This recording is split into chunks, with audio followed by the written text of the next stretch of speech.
میرے جو سلمان رشدی کے ویوز ہیں وہ برقع کے داد کے انٹرویو کے اندر میں نے دیے ہوئے ہیں. واحد پاکستان کا لیڈر. باقی تو ہمارے لیڈرز اس کے خلاف بات نہیں کرتے تھے کیونکہ مغرب میں اس کی بڑی سپورٹ تھی.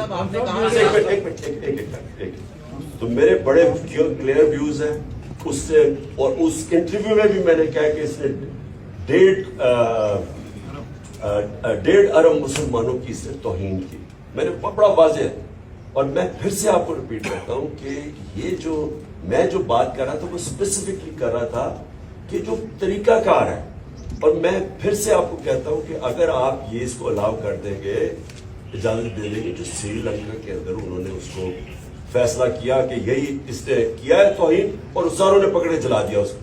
آپ کو اندازہ نہیں ہے کہ اس ملک کو کتنا نقصان ہوا. میں پرائم منسٹر تھا, باہر کے لیڈرز کی کالز آئے مجھے, جو لوگوں کا جو باہر کے پریس میں ہمارے کیس لکھا گیا. سو اس لیے جس وقت آپ وہ انڈورس کرتے ہیں نا, آپ دروازے کھول دیتے ہیں.